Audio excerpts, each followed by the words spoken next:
Hello guys. तो अब हम बात कर रहे हैं। आज जो वीडियो है वो रुचि सोया के बारे में है। बहुत ज़्यादा न्यूज़ में है स्टॉक, बहुत ज़्यादा सभी जगह शेयर हो रहा है। ठीक है, इसके बारे में बहुत ज़्यादा बातें हो रही है कि क्या है इस स्टॉक में ऐसा कि इतना ज़्यादा मूवमेंट दे रहा है ये। ठीक है, इतना बड़ा रिटर्न दिया इसने, क्यों दिया, कैसे दिया। अगर आप किसी भी न्यूज़ पोर्टल को खोलोगे और वहाँ पर या फिर गूगल पर जाकर भी अगर आप सर्च करोगे तो यहाँ पर देख लो, ये वाला जो फर्स्ट लिंक आया हुआ है, 9,434% रिटर्न रिटर्न इन 5 मंथ टिल जून 26। ठीक है, इसके बाद में ये 1,08,818% रैली। ओके, इतना बड़ा बड़ा रिटर्न के बारे में बात हो रही है, पर कोई इसके पीछे की जो सीक्रेट्स है उनके बारे में बात नहीं कर रहा है, क्योंकि यहाँ पर सभी को अपने शेयर सेल करना है। क्या करना है? सभी को अपने शेयर सेल करना है। अब किसको सेल करना है वो मैं आपको बताता हूँ। कुछ ट्रूथ है जिसके बारे में किसी ने कोई बात नहीं करी है। ठीक है, तो ये है रुचि सोया। रुचि सोया के बारे में कुछ बातें जान लेते हैं पहले कि ये क्या करती है। ये सोयाबीन तेल जो होता है ना, सोयाबीन से तेल जो बनाते हैं उस वाली इंडस्ट्री के अंदर है ये। इसके जो प्रोडक्ट्स हैं वो आप देख सकते हो, ये इसके प्रोडक्ट्स है कुछ। ठीक है, और अगर आप इसको इमेज पे सर्च करोगे तो यहाँ पर आपको बहुत सारे इसके प्रोडक्ट्स मिलेंगे। ठीक है, अब आपको कुछ प्रोडक्ट्स के बारे में बहुत ज्यादा अच्छे से पता होगा। एक तो होगा महाकोश कुकिंग ऑयल। महाकोश कुकिंग ऑयल जो है ये बहुत बड़ा एक ब्रांड है और बहुत ज्यादा ऑयल इसका सेल होता है। ठीक है, एक और है न्यूट्रेला। न्यूट्रेला नाम आपने बहुत ज्यादा सुना होगा। अगर आप इसके, ये देखो, ये इस तरह का एक मसाला कुछ टाइप का कुछ आता है ये। मैंने आज तक कभी यूज तो नहीं किया है पर इसका नाम बहुत ज्यादा सुना है मैंने। ठीक है, और महाकोश ऑयल जरूर मैंने यूज किया है, बहुत अच्छा ऑयल होता है। ठीक है, और बहुत मतलब रेट भी इतने कुछ ज्यादा ना हाई है ना लो है। ठीक है, एक मीडियम टाइप में आ जाता है। ठीक है, तो ये इस शेयर के बारे में बात है, जो कुछ इसके बैकग्राउंड इन्फॉर्मेशन है। ठीक है, अब हम विकिपीडिया पर चलते हैं, यहाँ पर इसके बारे में कुछ इन्फॉर्मेशन है वो हम देख लेते हैं कि इसके अंदर ऐसी क्या बातें हैं जो जो कि इसको म, बनाती है कि इतना बड़ा इसने ये दिया है, रिटर्न दिया है। ठीक है, अब ये है the Ruchi soya is one of the largest manufacturing manufacturer of the edible oil in India. मतलब कि जो एडेबल ऑयल होता है ना, इसको हम खा सकते हैं। ठीक है, वो ऑयल का लार्जेस्ट मैन्युफैक्चरर है। ठीक है, और इसको एक्वायर किसने किया? पतंजलि ने किया है 2019 में। ठीक है, और रुचि सोया 175 नंबर की लिस्ट पे है 250 कंपनियों में। और क्या डेट है इसकी? ये है 6 मई 2020 तक। इस दिन ये अपडेट हुआ था। इसके बाद अभी तो ये बहुत ज्यादा टॉप 100 में आ चुका है शायद। जो भारत की जो कंपनीज की लिस्ट है उसके अंदर टॉप 100 के अंदर ये आ चुका है, इसकी मार्केट कैप के हिसाब से, जो शेयर प्राइस चल रही है उसके हिसाब से। ठीक है, ये बहुत सारी तरह की चीजें, वनस्पति ऑयल जो होता है ना वो, और ये बहुत सारी चीजें इसकी मिलती है मार्केट में। अभी अगर इसके विकिपीडिया पेज पर आप जाओगे तो यहाँ पर ब्रांड्स के अंदर आपको कुकिंग ऑयल, सोया फूड्स, वनस्पति एंड बेकरी फैट्स, और इसके अलावा न्यूट्रेला के जो बहुत सारे प्रोडक्ट होते हैं ना वो, क्योंकि न्यूट्रेला इसका बहुत बड़ा एक ब्रांड था और बहुत ज्यादा इसकी बिक्री थी, और ये इसने पूरे मार्केट का 50% अकेले ने हैंडल किया हुआ था। ठीक है, और एक तो और इसके अलावा जो इसका सोप आता था वो, और इसका जो मैं बता रहा था ऑयल जो है महाकोश का, वो भी एक बहुत बड़े जो मार्केट कैप के साथ में टॉप मार्केट लीडर था। ठीक है, मतलब मार्केट शेयर बहुत ज्यादा रखा हुआ था और इसने 2017 के अंदर ये इंसॉल्वेंसी, मतलब कि इसने ये बोला कि हम बैंक करप्ट हो चुके हैं। ठीक है, 2017 के अंदर बोला था। और इसके ऊपर बहुत ज्यादा लोन था, मतलब कि समथिंग 12,000 करोड़ का था, और ये इंक्रीज हो रहा था। और इसकी जो लोन जो था वो 2004 के अंदर, ठीक है, सॉरी 2004 नहीं, 2012 के अंदर लगभग 4,000 करोड़ था। कितना था? 4,000 करोड़ 2012 के अंदर। ठीक है, और उसके बाद में ये इंक्रीज होते होते होते होते अभी इस वाले लेवल पर पहुंच गया, कहाँ पर 12,000 करोड़ पर, कब 2000 दिसंबर 2017 में, मतलब कि दिसंबर 2017 तक ये 12,000 करोड़ के नेट डेप्ट पे था, और इसकी इतनी वैल्यूएशन उस टाइम पर नहीं थी। अगर आप इसके चार्ट पर जाओगे और वहां पर चेक करोगे तो आपको दिखेगा कि इसकी इतनी ज्यादा वैल्यूएशन 2018 में नहीं थी। ठीक है, उस टाइम पर इसकी जो शेयर प्राइस थी वो भी इतनी कोई ज्यादा नहीं थी। और इसके अंदर आप हमेशा से देखोगे पहले के टाइम में भी, तो ये इसमें अपर सर्किट, लोअर सर्किट और इस तरह की चीजें चलती रहती थी। ठीक है, ये इंसॉल्वेंसी इसने फाइल करी, और उसके बाद में ये धीरे धीरे इसकी जो शेयर प्राइस है वो अप डाउन होती रही, और डेप्ट खत्म नहीं हुआ इसका, और ये इस तरह की चीजें इसमें चलती रही। ठीक है, अब हम इसके थोड़े से और आगे की चीजें बात करते हैं कि, और मैंने जो बताया है कि मैं क्यों बोल रहा हूँ कि यहाँ पर शेयर को सेल करने के बारे में बात हो रही है, कोई भी इसकी मेन बिहाइंड जो मेन थिंग्स है वो कोई बात नहीं कर रहा है। अब हम इसके लिए चलते हैं, एक जो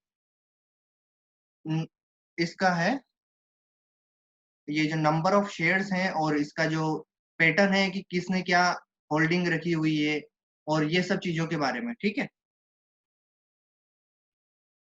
अब मैं इसको थोड़ा जूम इन कर देता हूँ ताकि आपको और अच्छे से दिखे। ठीक है, ये इसके नंबर ऑफ शेयर्स और इसका होल्डिंग पैटर्न है। ठीक है, होल्डिंग पैटर्न। ओके, अब इसके टोटल शेयर है इतने, ये है इसके टोटल शेयर, इसमें से 99.03% किसके पास है, प्रमोटर के पास में। एफआईआई इसमें 0%, जीरो होल्डिंग, एक सिंगल शेयर नहीं है उनके पास। जो नॉन बैंकिंग फाइनेंस और म्यूचुअल फंड्स होते हैं उनके पास केवल और केवल 30 शेयर है। कितने हैं, 230 शेयर, 230 शेयर। और उसके बाद में जो अदर्स आते हैं, मतलब कि ये जो बड़े बड़े ट्रेडर्स होते हैं ये, और ये कंपनियां की तरफ से इन्वेस्ट करते हैं, ना कि खुद इन्वेस्ट करते हैं, इनकी कंपनियां होती है। जैसे कि मैं इन्वेस्टर हूँ, बहुत बड़ा इन्वेस्टर हूँ, तो मुझे अगर टैक्स बचाना है, अगर मैं इंडिविजुअल करूंगा तो मुझे कुछ ज्यादा टैक्स देना पड़ेगा। पर अगर मैं कंपनी ओपन कर लेता हूँ, उसके थ्रू इन्वेस्ट करूंगा, उसका 100% स्टेक मेरे पास रखूंगा और फिर इन्वेस्ट करूंगा, तो वो अदर्स में आएगा, और वो उनमें टैक्स सेविंग हो जाती है कुछ ना कुछ तरीकों से। तो उनके पास थी 0.14%। अब आता है जनरल पब्लिक, ये है मार्केट में जो जनरल पब्लिक है, जो कि इन्वेस्टर्स है और ट्रेडर है उनके पास में। और इसके बाद में फाइनेंशियल इंस्टीट्यूट, जिनके पास में कुछ शेयर है, 2,401 शेयर, मतलब कि ये भी लगभग 0% के आसपास। अब इसके जो प्रमोटर है उनके बारे में बात कर लेते हैं, तो दिव्य योगी मंदिर ट्रस्ट, पतंजलि ग्राम युद्ध ग्राम उद्योग, पतंजलि आयुर्वेद और पतंजलि परिवहन प्राइवेट लिमिटेड, ये इसके चार मेन होल्डर जो है प्रमोटर है। सबसे ज्यादा जो होल्डिंग है इसके बाद पतंजलि आयुर्वेद के पास में, पतंजलि आयुर्वेद लिमिटेड। फिर उसके बाद में जो है दिव्य योग मंदिर ट्रस्ट जो है इनका, उसके पास में है। ये सारी की सारी पतंजलि की ही सब्सिडरी है। ठीक है, और ये फिर उसके बाद में आता है पतंजलि परिवहन, और फिर आता है पतंजलि ग्राम उद्योग। ठीक है, ये इसका नेट शेयर होल्डिंग पैटर्न है। अब यहाँ पर आप देखो, शेयर प्लेस्ड और अदरवाइज इंकरेज बियर्ड। ठीक है, ये मतलब कि किसी को दिए हुए हैं या प्लेज किए हुए हैं, मतलब कि इनको देके इनके बदले में पैसे उठाए हुए हैं। तो वो किसने किया हुआ है, प्रमोटर्स ने। प्रमोटर कौन, पतंजलि वाले। पतंजलि ने 100, ये इसमें परसेंटेज है, ये पीछे परसेंटेज लिखा हुआ है दोनों में। ठीक है, ये परसेंटेज है कि 100% शेयर इन्होंने, जो भी शेयर इनके पास में जितने भी शेयर ये सारे के सारे इन्होंने क्या किया, प्लेज किए हुए, मतलब कि शेयर बैंक को दिए और उसके बदले में क्या ले लिए, पैसे ले लिए, और पैसों से इसको खरीदा। अब आते हैं थोड़ी सी और आगे की बात। ठीक है, अब आपको ट्रूथ मिलेगा, एक ऐसा ट्रूथ जो जिसके बारे में कोई बात नहीं कर रहा है। और उससे पहले एक और छोटी सी चीज और देखते हैं चार्ट के अंदर, कि ऐसा क्या रीजन है कि इतनी कम लिक्विडिटी होते हुए भी ये स्टॉक इतना ज्यादा। इसकी अब वॉल्यूम के ऊपर नजर रखना, वॉल्यूम आपको यहाँ पर दिखेगी ग्रीन या रेड नंबर से दिखेगी। ठीक है, और ये जो है ब्लैक नंबर, ये इसको एवरेज बोलते हैं, पर इसको आप अवॉइड करना। यहाँ पर जो ग्रीन होगा या रेड होगा वो रहेगा आपका वॉल्यूम। ठीक है, तो उसके ऊपर आप नजर रखना, देखना कितनी कितनी वॉल्यूम है इसमें। 524 शेयर, 630, 793, 213, कितने कम कम शेयर इसमें ट्रेड हो रहे हैं, और फिर भी ये अपर सर्किट लगा आ रहा है। और अपर सर्किट इसमें लगते रहे, ऐसा नहीं है कि एक दिन भी नहीं लगे, हमेशा अपर सर्किट इसमें लगा है। अब ऐसा क्या होता है कि अभी ये इतने ज्यादा टॉप पर आने के बाद में गिरना शुरू हो जाता है और इसके बारे में कोई न्यूज यहाँ तक नहीं आती है कि ये इतना ज्यादा रिटर्न दे रहा है। इसके बारे में न्यूज आती है जब ये एक बड़ा अपमूव दिखाता है और उसके बाद एक छोटा सा गिरना होता शुरू, और उसके बाद में इसमें न्यूज आना शुरू होती है। क्या आना शुरू होती है? न्यूज आना शुरू होती है। टीवी, देखो कहाँ कहाँ पर न्यूज आती है और कहाँ कहाँ पर इसके बारे में बात होना शुरू होती है। टीवी, सॉरी, टीवी, ठीक है, व्हाट्सएप, व्हाट्सएप ग्रुप जो होते हैं वो, टेलीग्राम ग्रुप, इसके बाद में आप जो प्रिंट मीडिया होता है, ट्विटर, फेसबुक, और जितनी भी ये जो वेबसाइट्स होती हैं उन पर, ठीक है, जो भी हम बोल सकते हैं कि जहां पर हमें न्यूज वगैरह मिलती है, ठीक है, यहाँ पर सभी जगह पर कहाँ पर बात होने लग गई, क्या बात होने लग गई, इसके बारे में, रुचि सोया। तो रुचि सोया के बारे में बात हुई है कहाँ कहाँ पर?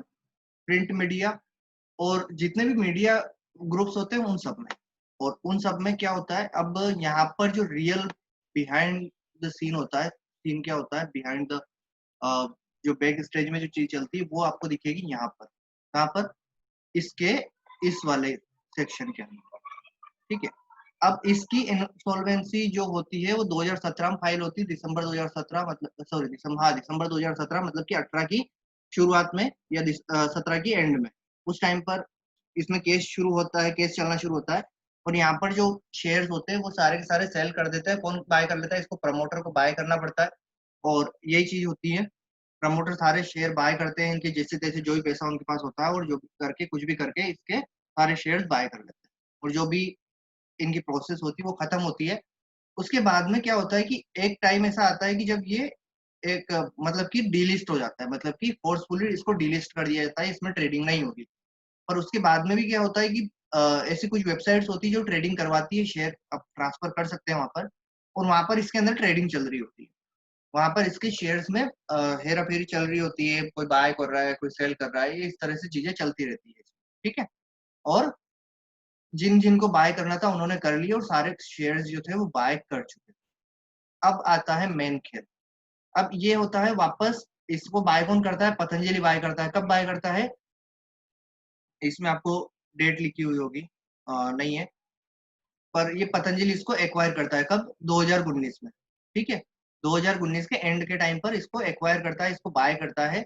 कैसे बाय करता है वो मैंने आपको ये बताया हुआ है, ठीक है। यहाँ पर इस तरीके से वो बाय करता है। जो भी उसके पास ये होते हैं, ये 4 जन हैं प्रमोटर इसके, ये प्रमोटर, चारों प्रमोटर मिलके बैंक से लोन लेते हैं, बदले में शेयर्स प्लेज करते हैं, और जो है इसको बाय कर लेते हैं, ठीक है।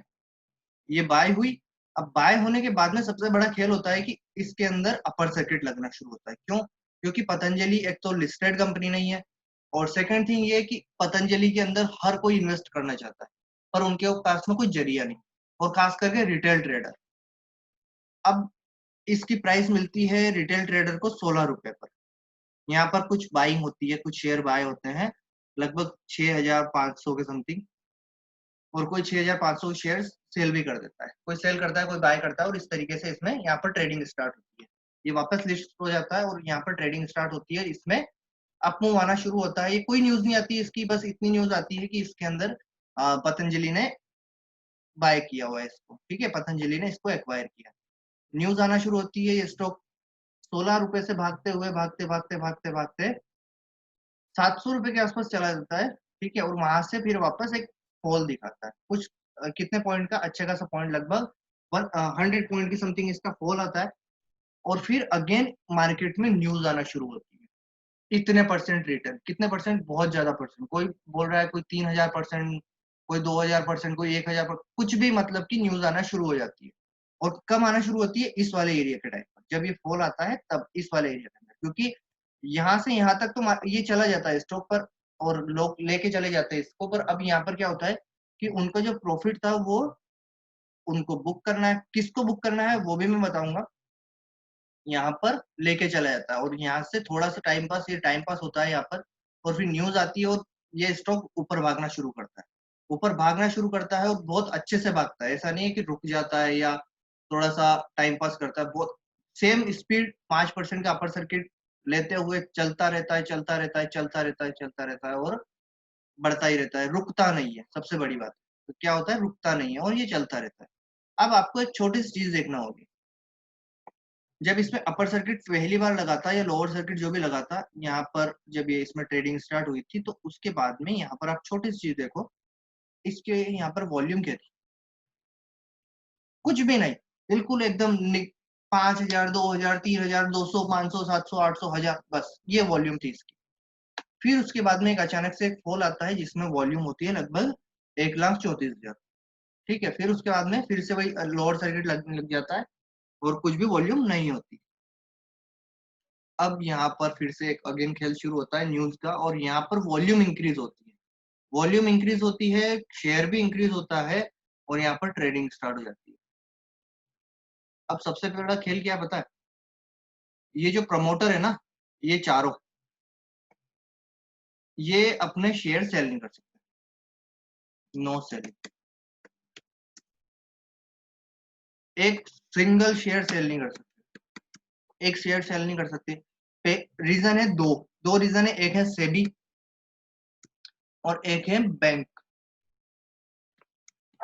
दोनों क्या रीजन है, क्योंकि इन्होंने लोन लिया है तो किसी ने किसी बैंक से लोन लिया होगा, उनके पास में शेयर प्लेज है, मतलब कि वो जब तक उनको पैसे रिटर्न नहीं करेंगे तब तक वो सेल करने नहीं देंगे। ठीक है, या फिर कुछ बैंक सेल करेगी पर प्रमोटर सेल नहीं करेंगे। सेकंड थिंग होती है कि सेबी, सेबी का रूल है कि जब भी कोई कंपनी की बैंक करप्ट हो जाती है और उसको कोई नई कंपनी बाय करती है, एक्वायर करती है, तो वो 1 ईयर तक, कितने टाइम तक, 1 ईयर तब तक कोई शेयर सेल नहीं कर सकता है। सब कंपनियों के अलग अलग टाइम रहता है, किसी के लिए ज्यादा भी हो सकता है। ठीक है, और 1 साल तक कोई इसको सेल नहीं कर सकते, वो एक सिंगल शेयर या सेल नहीं कर सकते। और अगर वो सेल नहीं कर सकते हैं तो मतलब कि उनके पास सारे शेयर्स अवेलेबल, उनके पास सारे शेयर अवेलेबल है। अब मार्केट के अंदर कितने अवेलेबल है, अब उसके बारे में बात करते हैं। मार्केट के पास अवेलेबल है केवल और केवल ये जनरल पब्लिक और ये अदर्स वाले जो है, ये शेयर्स मार्केट में अवेलेबल है ट्रेडिंग के लिए। अब एक नॉर्मल अगर आप देखोगे किसी भी कंपनी का, आप एक शेयर होल्डिंग पैटर्न देखोगे, किसी भी बड़ी कंपनी का, छोटी कंपनी का, हम चलो देख लेते हैं रिलायंस इंडस्ट्री का शेयर होल्डिंग पैटर्न। ठीक है, सभी जानते हैं इसको। और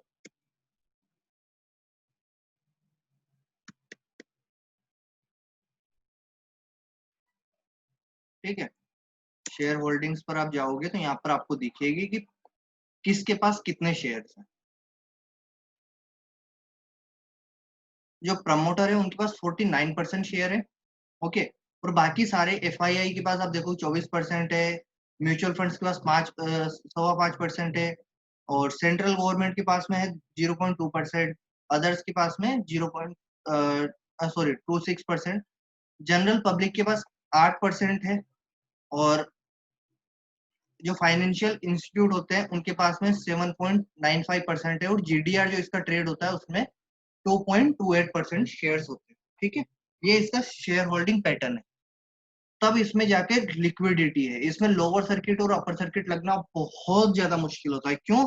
क्योंकि ये जो है प्रमोटर के अलावा जो शेयर्स हैं ये सब बाय और सेल कर सकते हैं कभी भी, कहीं भी, कितने भी। ठीक है, पर 1 लाख शेयर से ज्यादा पर रिस्ट्रिक्शन होता है, पर उससे कम शेयर सभी सेल कर सकता है। ठीक है, एक सिंगल पर्सन 1 लाख शेयर से कम शेयर सेल कर सकता है। किसी भी कंपनी के अंदर अगर आप जाओगे तो यही पैटर्न आपको मिलेगा। यहाँ पर ये जो प्रमोटर की होल्डिंग है 65% से ज्यादा नहीं होगी, इससे कम ही होगी, और बाकी जो है उसमें यहाँ पर सभी के पास में शेयर्स होंगे कुछ ना कुछ, तो वो सब सेल कर सकते हैं। और रुचि सोया के अंदर क्या है प्रॉब्लम, यहाँ पर किसी के पास शेयर ही नहीं है सेल करने को या ट्रेड करने को। तो अब जिनके पास शेयर हैं उन्होंने क्या किया, उन्होंने मार्केट में न्यूज आई, मार्केट के अंदर बहुत ज्यादा न्यूज आई, और किसी भी कंपनी के बारे में न्यूज आना, कुछ भी करना, या जो ट्रेंड में चल रहा होता है उसके बारे में बात करने पर सभी को टीआरपी मिलती है, और सभी के फायदे होते हैं। अब ये जो शेयर है ये 16 जून की बात है, ठीक है, और इसके अंदर कुछ और भी पहले का डेटा मुझे मिल नहीं पाया, जो 28 मई से था, उसका डेटा मुझे मिल नहीं पाया, और पर मुझे 16 जून जो थी उससे डेटा मिलना शुरू हुआ, उसके पहले का डेटा मुझसे मिल नहीं पाया, ठीक है। यहाँ पर तो था पर मुझे एनएससी की साइट पर नहीं मिल पाया। और अब हम इसका खेल जो होता है वो देखते हैं। ये जो टोटल शेयर है, ये टोटल शेयर कितने हैं? ये है, मैंने यहाँ पर लिखे हुए हैं, ये जो है टोटल नंबर ऑफ शेयर जो कि पब्लिक के पास है, और इतने शेयर यहाँ पर ट्रेड होते हैं, मतलब कि इतने कोई बाय करता है कोई सेल करता है, और इसकी जो डिलीवरीबल क्वांटिटी होती है, मतलब जो बाय करता है वो 100% कैरी करता है, मतलब 99% 100% वो लेके जाता है घर पर, और इस तरीके से इसमें काम हो रहा है। तो यहाँ पर जो शेयर्स जिसने बाय किए थे, उसने यहाँ पर ये जो इस टाइम पर जिसने बाय किए थे, उन्होंने कब जाके सेल किए पता है आपको? ये इस टाइम पर, ये 16 जून। इससे पहले का भी कुछ डेटा था वो मिल नहीं पाया मुझे, पर ये इस टाइम पर, और ये जो जितने भी शेयर्स थे जनरल पब्लिक के पास, वो सारे शेयर्स सेल कर चुके हैं। इसके अंदर कुछ अदर्स जो थे वो भी शेयर सेल कर चुके हैं। अब आपको लगेगा कि वो क्यों शेयर सेल करेंगे, उनको क्या मतलब है?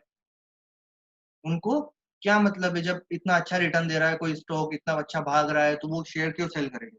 वो शेयर क्यों सेल करेंगे आपको जानना है? आप गूगल पर जाना, मैं कुछ नहीं बोलूंगा इसके मामले में, आप गूगल पर जाना और रुचि सोया सर्च करना, और इसके बाद में क्वार्टरली रिजल्ट सर्च करना, ठीक है। आपको दिखेगा क्वार्टरली रिजल्ट्स, अगर आप सर्च करोगे इसके, तो आपको यहाँ पर दिख जाएगा कि क्या प्रॉब्लम है, ठीक है। ये इसके शेयर्स है, ये नेट सेल्स इनकम ग्रोथ वगैरह सारी चीजें आपको यहाँ पर दिखेगी, 5 क्वार्टर की दिखेगी, ठीक है। मार्च 2020 तक दिखेगी, मार्च 2019 से 5 क्वार्टर, ठीक है। अब इन पांचों क्वार्टर में आप देखोगे तो इसमें प्रॉफिट क्या हो रहा है, इसका लॉस क्या हो रहा है, किस तरीके से इसमें, ये देखो, अब यहाँ पर देखो, ये इसका प्रॉफिट, ये इसका प्रॉफिट, ये इसका प्रॉफिट, ये यहाँ पर इतना ज्यादा इंक्रीज हो जाता है, फिर ये डिक्रीज हो जाता है। मतलब कि इसमें कोई फिक्स नहीं है कि प्रॉफिट होगा नहीं होगा, कोई मतलब ये नहीं है। तो फिर भी कंपनी इतनी ज्यादा ऊपर भाग रही है, तो जो समझदार इंसान होगा ना, वो शेयर्स क्या कर देगा, सेल कर देगा, वो रखेगा ही नहीं अपने पास से, अपने पास कोई शेयर नहीं रखेगा। उसको क्यों पता है कि अगर उसने शेयर रखे तो उसको प्रॉब्लम हो सकती है, उसको प्रॉफिट बुक करना है, मतलब करना है, उसको कोई मतलब नहीं क्या चल रहा है मार्केट में, क्या इतना क्या रिटर्न हो गया। उसको लगा अगर कोई 16 रुपए पे कुछ बाय करता है, और अगर वो 400 500 700 800 1000 रुपए पर अगर उसको सेल करने का मौका मिल रहा है, तो वो क्यों सेल नहीं करेगा, ठीक है, क्यों सेल नहीं करेगा। और अगर आप नोटिस करोगे, अगर आप 19 जून की अगर न्यूज वगैरह सर्च करोगे, तो उस दिन बहुत ज्यादा वॉल्यूम थी, और उस दिन बहुत ज्यादा बात हुई थी इस स्टॉक के बारे में, और उस दिन की आप वॉल्यूम देख सकते हो। अगर किसी ने बाय किया तो किसी ने सेल जरूर किया होगा, ये बात ध्यान रखना आप। यहाँ पर नए शेयर पैदा नहीं होते, किसी ने बाय किया तो किसी ने सेल किया होगा, और सेल कौन कर सकता है? ये दोनों अदर्स के, और जनरल पब्लिक और अदर्स, ये दोनों ही सेल कर सकते हैं, इनके अलावा बाकी कोई नहीं कर सकता है। किसी के पास होंगे तो करेंगे ना, प्रमोटर सेल कर नहीं सकते हैं सेबी की वजह से, और बाकी किसी के पास शेयर है नहीं। तो यहाँ पर क्या हुआ है आपके, मतलब कि देख रहे हो, ये होती है क्लिक बेट, फेक मार्केटिंग, और किसी भी तरह से लोगों को मूर्ख बनाकर यहाँ पर काम निकलवाना, पैसे खाना, और इस तरह की चीजें जो होती है, प्रॉफिट बुक करना, और ये जो चीजें होती है, ये इस तरह के स्टॉक्स में होती है, और ये आगे भी होती रहेगी। तो बच के रहो, और इस तरह की चीजों से जितना ज्यादा दूर हो सको उतना ज्यादा रहो, क्योंकि ये आपको कभी प्रॉफिटेबल नहीं हो पाएगी। आ, आप यहाँ पर बहुत सारे मैं देख रहा हूँ, ठीक है। अब रुचि सोया के बारे में एनएससी की साइट पर अगर हम जाएंगे, ठीक है, एनएससी इंडिया, तो यहाँ पर आप देखना शेयर्स कितने सेलिंग के लिए लगे हुए हैं, जो सेल करने के लिए अभी मार्केट, आफ्टर मार्केट तो शायद हट गए होंगे, पर अगर आप मार्केट के टाइम पर अगर आप देखोगे, यहाँ पर आपको जो वो होता है ना, टॉप 5 बायर एंड सेलर, उसके अंदर ये बायर कोई है ही नहीं, सेलिंग क्वांटिटी लगी हुई है 8751। अगर ब्रोकर का प्लेटफॉर्म होता तो यहाँ पर दिख जाता कि कितने बंदे इसको सेल करना चाहते हैं इतनी क्वांटिटी को, ठीक है। इसका फ्री फ्लोट मार्केट कैपिटल आप देख सकते हो कितना है, 24,319 रुपए इन लाख, मतलब 24,319 लाख रुपए, ये इसका फ्री फ्लोट मार्केट कैपिटल है, और टोटल मार्केट कैपिटल ये है। ठीक है, तो इतनी और ट्रेडेड वैल्यू देखो आप, ट्रेडेड वैल्यू कितनी है, 101 लाख। 101 लाख मतलब कि इतने ज्यादा शेयर्स किसी ने सेल किए हैं, और कोई डेली सेल कर रहा है, और बहुत सारे रिटेल ट्रेडर अभी भी बाय कर रहे हैं इसमें।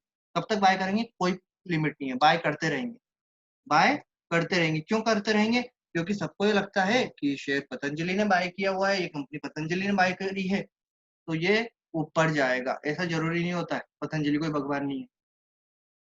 अगर पतंजलि भगवान होती तो 2019 के मार्च क्वार्टर का जो है ना ये रिजल्ट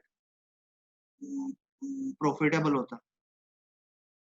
ठीक है, दिसंबर 2019 में तो इसको एक्वायर किया था, इसलिए यहाँ पर प्रॉफिट शो हो रहा है।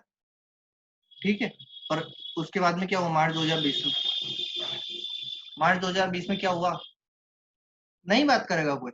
आपके सामने अगर किसी भी बंदे ने अगर इस बारे में बात करी हो, तो बताना जरूर कि इस तरीके से बात हो रही है मार्केट में, कोई बात नहीं कर रहा है कि इसमें आपको इन्वेस्ट करना चाहिए। और अगर कोई मुझसे पूछेगा कि आपको इन्वेस्ट इसमें करना चाहिए या नहीं करना चाहिए, हमको इन्वेस्ट करना चाहिए, तो बिल्कुल नहीं करो।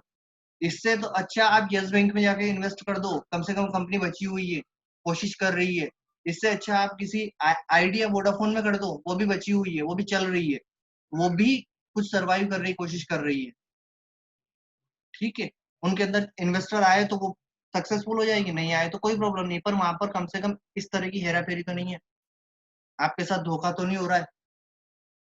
हो रहा है, प्रमोटर की साइड से हो रहा है, बहुत सारी तरह की चीजें होती है। और मैं रिकमेंड नहीं कर रहा हूँ कि आप इन्वेस्ट करो मत करो, आपकी मर्जी है। अगर मैं पर्सनली मेरा बता रहा हूँ कि मैं इन्वेस्ट अभी किसी भी कंपनी में नहीं करूँगा, इस तरह की खास करके कंपनी। यहाँ तक कि मार्केट में भी इन्वेस्ट करने का भी सही टाइमिंग नहीं है, वेट करो, सब अच्छा टाइम मिलता है। और अगर आप नए हो मार्केट में और अगर आपको सीखना है, तो प्लीज मेरा जो यूट्यूब चैनल है, इस पर एक सीरीज चल रही है जीरो टू हीरो, इसके शायद 22 या 23 पार्ट्स अभी तक रिलीज हो चुके हैं, और आगे भी होंगे। अभी मैं ब्रेक लिया हुआ हूँ इस सीरीज पर, एक दो दिन का। वापस मैं इसको शायद आज या कल में एक दो दिन में कंटिन्यू वापस करूंगा। और इस पर आपको अगर कुछ भी नहीं आता, अगर आप मार्केट जीरो पर है, मार्केट में आपको क ख ग भी नहीं आता है, एबीसी कुछ भी नहीं आता है मार्केट की, तो भी आप यहाँ पर काम कर सकते हो, और आपको यहाँ पर सीखने को मिलेगा। आप जीरो से हीरो होने की पूरी पूरी प्रोबेबिलिटी है, अगर आप सही तरीके से सीखोगे। मैं आपको हर एक बेसिक से बेसिक चीज से लेकर टॉप एडवांस की लेवल है वहां तक आपको सिखाऊंगा। Thank you so much guys, video देखने के लिए। और अगर पसंद आए तो प्लीज वीडियो को लाइक जरूर करें, शेयर जरूर करें, और अगर ऐसी आपको आगे भी फ्यूचर में वीडियोस चाहिए हो, तो प्लीज चैनल को सब्सक्राइब जरूर करना। Thank you so much.